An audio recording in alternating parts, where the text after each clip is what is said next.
Welcome back to another episode of Pop Lock and Gossip. Thank you guys for joining me for episode 3. There is so much to unpack. We are in a crazy time right now. I'm like speechless. I just ran through so much little tech stuff trying to get this set up. As you may be seeing or hearing, I got a new microphone, so that took a minute to set up, but we're here and we're doing it and we're live. So shout out new microphone. Please hold while I switch hands. So where to begin? Where to begin? Where to begin? I'm gonna start with what really set everything off. Brooke Schofield and Clinton Kane. If you don't know, you are living under a freaking rock because Brooke Schofield and Clinton Kane drama is hot and it's piping, and I feel like more stuff comes out every freaking day. So I'm gonna break it down for y'all. Who the fuck is Brooke Schofield? Who the fuck is Clinton Kane? I'm gonna tell you. Um, Brooke Schofield, Queen, Stan, right here. I am a Brooke Schofield stan till I die. So Brooke Schofield is the co-host to Tana Mojo on the Canceled podcast, one of my favorite freaking podcasts. They are an inspiration, honestly. And basically, if you don't know, Brooke started as a server and and became friends with Tana, and basically here we are. They are such a great duo, and I love the energy that both of them play. It's it's just great. Like, they are icons and they are paving the way in history for podcasts. So basically, Brooke Schofield co-hosts Tana. She's a bad bitch. So she's obviously pulled some men in the past. She used to date, talk to, whatever, Matt Rife, and it turned into a whole thing. If you don't know the Matt Rife Brooke Schofield drama, go look it up. I won't break that down for you here because we're here to talk about the more absurd drama of Clinton Kane. Some of y'all may know Clinton Kane. If you know Clinton Kane and you don't know who Brooke Schofield is, no comment. Let's see. I literally have notes for all this freaking shit. So, Clinton Kane is a singer-songwriter, allegedly. All of this is alleged. But all of it is factual, allegedly.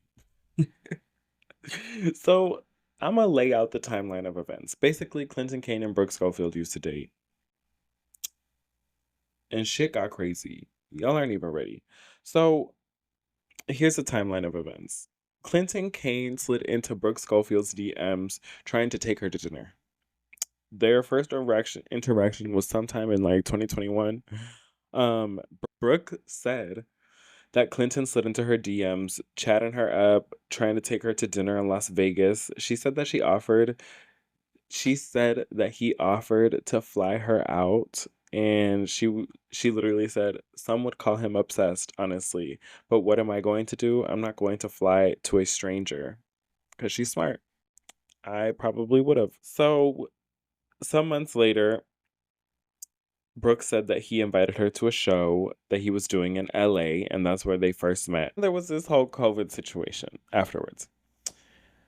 One day he called her and said, "I'm so sorry. I'm afraid to tell you, but I just got on set for my music video and I tested positive for COVID." Apparently, he offered to let her quarantine in the hotel that he was staying in. Um, and Brooke said to keep her two roommates safe from potential exposure, she went to stay with him. So that kind of started their streak of like being around each other and staying with each other. Brooke then stated that he became kind of obsessing and like didn't let her leave his side. Her quote, "This man is not allowing me to go home." This is this was the first major red flag. Like, if I had a morning where I was like, "Okay, I want to go and get new clothes and shower and just be a human and be alone for a second," he would shut it down. Um that was like red flag number 1, but apparently she continued to brush it off. She said, "Unfortunately, I believed it was a good thing at the time." Then she eventually started receiving comments from other women. Hey, girly, crazy. Basically, these women were claiming that he was a serial cheater. So, what the hell did she do? She confronted him. I'm losing my mind. How the hell did all this drama even start? Let me tell you. So, it started from Clinton freaking Kane. Long story short, before I get into it, Clinton Kane and Brooke Schofield used to date. They stopped dating. Brooke kind of has talked about it here and there in podcasts and other videos and things like that. But all this drama didn't freaking start until Clinton Kane posts when the relationship has been over for 2 years, but she can't stop yapping. Brooke Schofield saw that and she said, I can't stop yapping. She said, bet. And she released a freaking 30 some part series exposing this motherfucker. So Brooke Schofield goes in, she goes in, she goes in, she goes in, and she lays out this timeline of events. Now back to the timeline of events. She is getting all these messages like, hey, girly, basically confronts him, and he admits to having cheated on the last girl. And then she realizes, oh shit, I had also been one of the girls. I had been a culprit as well. She says, what I realized when I really looked into it was that I was one of the girls, Brooke said. Like I said, he has been messaging me constantly for the last year. When he tried to fly me out for dinner that one time, they were actively in a relationship, they being his ex. So from there, it just gets crazy. He goes on a Zach Sang show, interview, whatever, and he talks about the death of his mother, his brother, and his father. Allegedly, all of those are a lie except for the father. Brooke looked up his mother and found her on Facebook after someone had commented on one of her videos saying that his mom is alive and well. So at this point, Brooke is suspicious as hell. So Brooke decides to be like, all right, I'm gonna ask him if he's been lying about anything. So she texted him asking if there was anything else he lied about, to which he admits about lying about his age. Like, 3 strikes, you're out, motherfucker. Like, that is already psychopathic. All the fucking things. Cheating, lying about your age, lying about your dead family members. Like, so Brooke basically ends her series and she goes, I'll spare you the details of how I found out I was getting cheated on. But boy, was I. Because in fact, he was cheating on her with so many people, apparently. Like, what a piece of shit. So she exposed him for every single lie and every little dirty fucking thing that he did. And she got him. And the internet fucking blew up. Let me tell you, everybody standing Brooke. So while Brooke literally blew up TikTok, blew up the internet, might I fucking add, everybody's making funny memes out of it. Like, it is just a hee ha ha. Until, I mean, it was still a hee ha ha, but until Clinton Kane decides to release his own so many part series. I don't even know where to start with this because this man is so, like, here, let me put it like this. This girl made a good TikTok. And let me see if I can actually find the TikTok so I can give her some credit. I think I saved it. Was it this one? No. Where is it? Oh, was it this one? No, it was this one. Her name is Jade. Her username is It's Me Jade B. Basically, she says in this TikTok that the best part about Clinton Kane's response is that in Brooke's original part series, like, she outlines all the details and tells her side of it, and we really just have to take her word for it that he's gaslighting and a liar and a manipulator and a cheater. But then in his part series, he basically just exposes himself as a gaslighter and tries to gaslight the whole internet. Literally, he tries to gaslight the whole internet. Let me first disclaim that I did not watch it. I did not watch any of his part series. I let my For You page bring people who explained it and broke it down for me. Basically, people have been like, I watched Clinton Kane's blah, blah, blah part series, so you didn't have to. And essentially, what his part series were picking out little things in her series. And let me just tell you one little story that she tells in her part series is about a trip that they had to Joshua Tree. This man has the audacity to be like, she said we got pulled over on the way to Joshua Tree. In fact, we got pulled over on our way out of Joshua Tree. Like, girl, be so serious. Or I'm sorry, boy, be so serious. Because our girl Brooke, she was serious. And so so there's that.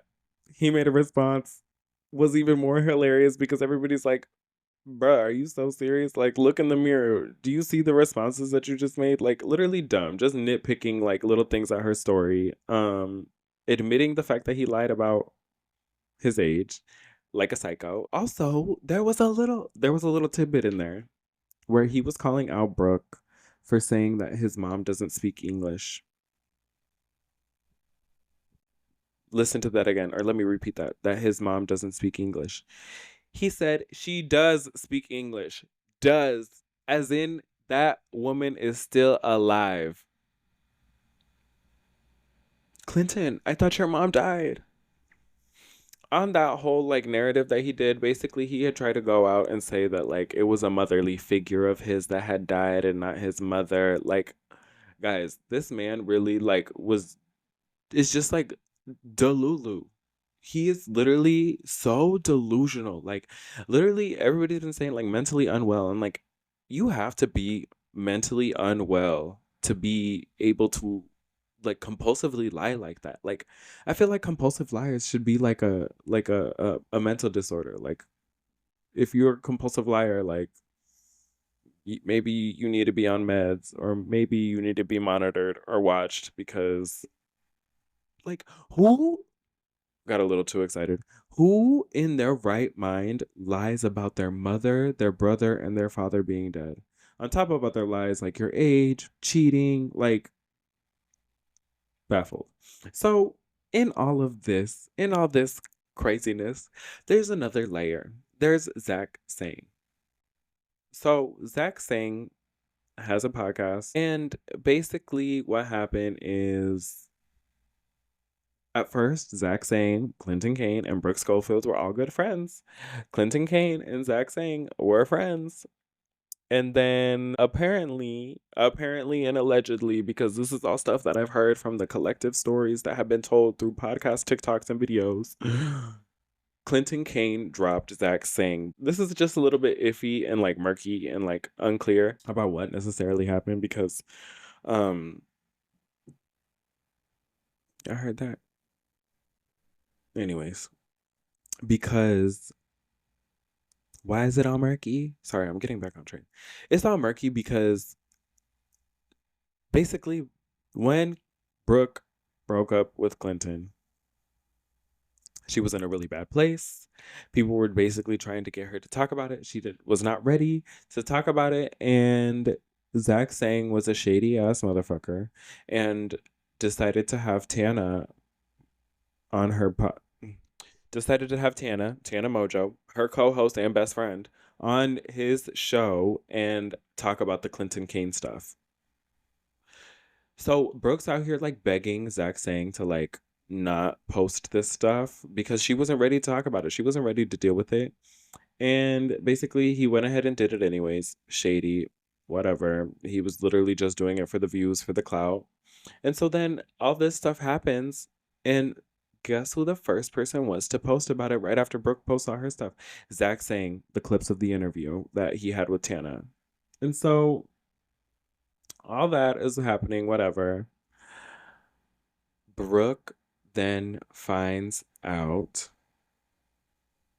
that Zach Sang is shopping a show for this whole ordeal, this whole debacle, this whole fucking drama.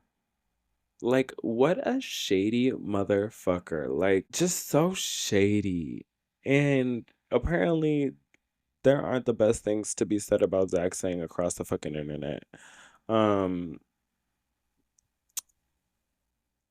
I don't know about those. I don't want to speak too much about those because honestly, I'm just here to talk about Brooke. Brooke, Brooke, and Brooke. F Zach Sang, F Clinton Kane. Like, it's Brooke till we die. So that's basically what happened. He's shopping a show, whatever. That's just so crazy. He's trying to basically monetize a story that's not even his to tell, that he's just kind of involved in the situation because he was friends with it all. Like, he basically knew that Clinton Kane was lying or is doing all these lies and was just kind of like going along with it and then decided to expose it. And like now it's a whole freaking thing. But this morning, I was doing my little TikTok scroll before I start getting ready. I see a clip to the new podcast for the canceled podcast for Brooke and Tana. And apparently, Zach Sang is allegedly threatening to sue Brooke. Excuse me? Excuse me. This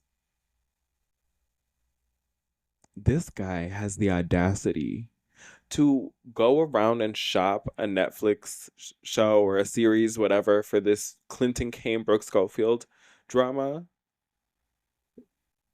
And when Brooke starts talking about it and slandering his name, I'm sorry, no, not slandering his name.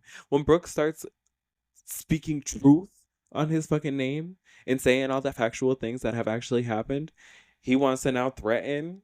I actually let me preface all this by saying Zach Sang has not reached out to Brooke Schofield and gave her a shit ass apology a year later after seeing her at some party about the whole posting the Tana thing and she wasn't ready. Like the Tana interview and she wasn't ready. About he basically apologized and was like, was it really that bad? Like, yes, it was really that bad. Brooke was traumatized, probably still is traumatized. Like, you don't just recover from a fucking crazy ass ex like that. And the fact that all this drama is still going and like building, like, this is all today. I found this all out today. So, the suing thing is interesting because then it breaks down another layer. Zach Sang has not spoken to Brooke and has his assistant, co host, friend, whatever, the other guy that's on the podcast with him reach out to Brooke talking about what can we do to squash this? What can we do to settle this? Settle this? What are you talking about? Like, there is nothing to settle. Brooke has been speaking truth. So, like, Brooke lived that experience. Zach Sang did not. Like, I wish she could, like, copyright or trademark her story because the fact that somebody's probably going to monetize on it is freaking ridiculous and honestly terrible. And, like, I'm so sorry to Brooke, but the uprise that this has caused is kind of crazy, and I love this for Brooke. Because honestly, Brooke is like paving the way for women to speak out, which leads us to our next topic, juicy gossip. That's actually a very not very similar, but similar in the terms of women speaking out on trash ass men. We are going to be talking about Madeline Argy, Central C, and freaking Ice Spice. Another juicy little drama, but this is like a trio. So this also starts with a crazy part series, but there's some stuff to preface before I get into it. Who is Madeline Argy? Oh, Madeline Argy is a British influencer. She's got over 6 million followers on TikTok. She's most famous for her candid storytime videos. And she basically got herself into the Call Her Daddy universe with a podcast on Alex Cooper's Unwell Network. I believe her podcast is called Pretty Lonesome. So it starts with Madeline dating this rapper, Central C. Who the hell is Central C? So Central C, whose full name is Oakley Neil Caesar Sue, also known as Cinch. He's a British rapper from Shepherd's Bush, London. His style blends hip hop, trap, and UK drill. So he rose to fame back in 2020. Basically, British rapper. That's all you gotta know. So him and Madeline started dating back in 2022, on and off. The drama basically started, I think, with some paparazzi pictures going around with Central C and Ice Spice, and people started to be like, girl, what's happening? Well, Madeline was also like, girl, what's happening? She goes into a part series, kind of like Brooke did. And she's like, let me take you guys back a couple months. I'm laid up in bed with Central C, and he comes to me and he's like, I have a new song to show you. And she's like, yes, serenade me. And he plays his verse, and it's basically a verse about cheating on her. And she's like, not only did you just snitch on yourself that you're cheating, but you just told me exactly how. The lyrics she's referring to is I'm selective with who I get with. Yell on my phone trying to see who I slept with. She's investigating, detective. Lucky for me, I deleted the message. All along, it was me and a bad bitch, but I told her it was me and my brethren. Like, you dirty. She's basically saying that Central C is obviously like, girl, there's no truth in those lyrics. And basically said that it was all a part of marketing stunt. Like, okay, whatever. So later, apparently, he tells her that he wants to hire an influencer to do one of those lip singing videos to one of his older songs. She's like, okay, makes sense. But he didn't tell her that he was sending his personal card to start a dating rumor with said influencer. Enter stage left. Ice Spice. Madeline's like, I was with you guys knee deep in that comment section trying to work out what was going on. We were still together. So everybody was curious about girl what's going on. So then she ended up calling her team, and her team's like, Madeline, he just started a dating rumor with another girl. Aren't you supposed to be going to Nigeria with him in 2 days? And she's realizing that what she has just got involved with is not a vacation, but it's a marketing scheme. So she agrees to go to Nigeria with this man on the condition that they won't get photographed together. That they won't be seen together. That no pictures will be posted. Ha! Nope. The next day, or that same day, professional pictures were taken of them and got posted. Everybody was obviously looking at her like, girl, what are you doing? Girl, you so crazy. Like, but she already had plans to break up with this man. So, oh my God, my phone's doing crazy things. Basically, apparently, she said that Central C wouldn't see her until July 1st.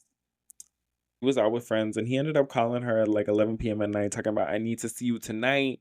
She's like, why? And he's like, because I need you to remember that I'm a human being when you see what you're going to see tomorrow. Like, so what happened tomorrow? The next day, pictures of him and Ice Spice shopping at Chrome Hearts together were published online. And for those of you who don't know, Chrome Hearts is a shopping outlet.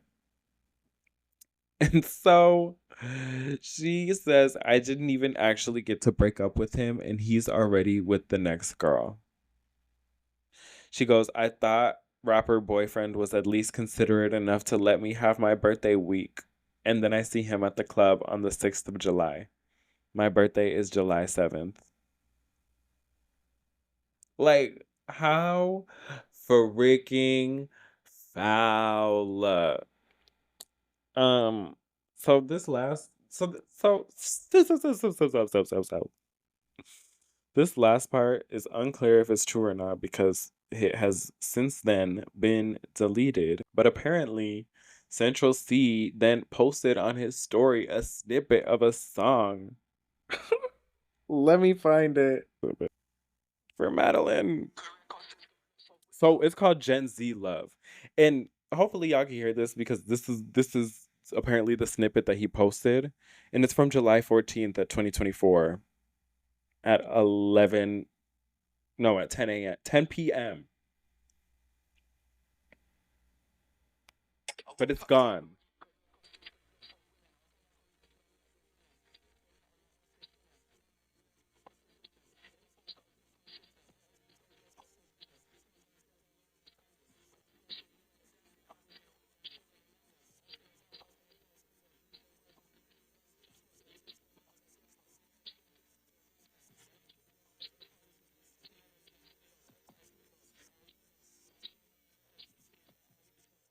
I've heard of this. Central Z, there's no way you can convince us that you're not the villain unless Madeline comes out talking about this was all a PR stunt. Which people have been coming at my girl saying that this is all a PR stunt and she's involved. And that she's involved in it, and that stop, and that she's involved in it. And she basically made a TikTok saying, "Airing my dirty laundry because I got publicly humiliated." Airing my dirty laundry because I got publicly humiliated and I still can't beat the PR allegations. And it's this sound. Okay, now what more do you want from me? What more do you want from me? What more do you want from my girl Madeline? Actually, Madeline, we would like the episode because you said that the episode was dropping. Where's it at, girl? We need the juice. We need the tea. Give it to me. Honestly, justice for our girls, Brooke and Madeline. But I also love the moment that they're getting because they're going viral for calling out men on their bullshit, which is what girls should be going viral for more often. But speaking of going viral, let's talk about another girl who went viral. The Hawk Tour girl. Haley, this girl blew up overnight and her life literally did a 180. Like, I'm speechless. This girl goes on a little street interview, says you got a Hawk Tour on that thing, and the girl's viral. The girl's the moment. The girl's everything. She got signed by an agency. She went on that Barstool podcast with Brie. Like, she was on stage with freaking Zach Bryan. Like, this girl's career literally took off overnight. And she's like such a genuinely good person. Like, she went and got like a bunch of like food and like donations for like an animal shelter and like just so wholesome because I feel like you see a lot of people who get that kind of fame and like it really goes to their head and kind of turns bad, but seeing kind of what she's done with it, like she's honestly an inspiration. I would love to go viral like that. And honestly, she's like very humbling and like down to earth, and I feel like she's not what you see on the surface. Like, sure, she went viral for something so crazy like Haktua, but using it for good and like turning it around. And she even said, she's like, a month ago, I couldn't do this shit. Like, a month ago, I wouldn't have the money for this shit. So I think that's crazy. Power to you, Haley. Can't wait to see what else you do. Honestly, she kind of feels like a Gypsy Rose. But Gypsy Rose went famous for killing her mom, whereas Haley went famous for giving advice on how to Haktua on that thing. The thing that kills me with Haktua, and if you don't know what Haktua is, okay, let me backtrack because I was a little behind the trends itself. I was recently in a bachelorette party in Colorado for one of my close high school friends, and we're sitting in the living room like on some downtime. I think it was before we were going to hike or it was after our hike. But my friend is like, my close friend, the one who's getting married, she's like, Levon, what's Haktua? And I was like, girl, Haktua, like, because I'm normally the person in the know. And I think this is just as she was like starting to go viral because I literally flew back to New York and went to work and like we were all writing about her at work and she was like bringing in those page views. But I was like, how you spell it? Like, like Haktua. And I was like, no clue, no clue. And I think we were both just like, who is this girl? And now it's like Haktua. And what is Haktua? Basically, If you don't know, I'm so sorry I have to explain this to you. Hailey went famous for basically giving advice on giving head and was essentially like, you gotta hawk tour on that thing. Basically, spit on that thing. Spit on that thing and give it that Gluck Gluck 3000. Oh my goodness. I don't even know where this episode went and like, but viral girls. That's what this episode is about. Viral girls. I feel like I've said enough for this episode. It'll probably be cut down to like a nice 30 minutes. Let's see at the end. But I think I'm going to save the rest of what I got to talk about for a second episode because we're just there. So, who is calling me right now? Oh my God, it's Miranda. So, perfect timing to wrap up the episode. I'm actually going to add my best friend in here so she listens. So, hold on. Bitch. What? Say hi to the podcast. Oh, podcast, Harry. I'm literally wrapping up, so it's perfect timing. But anyways, guys, thanks for listening. Bye.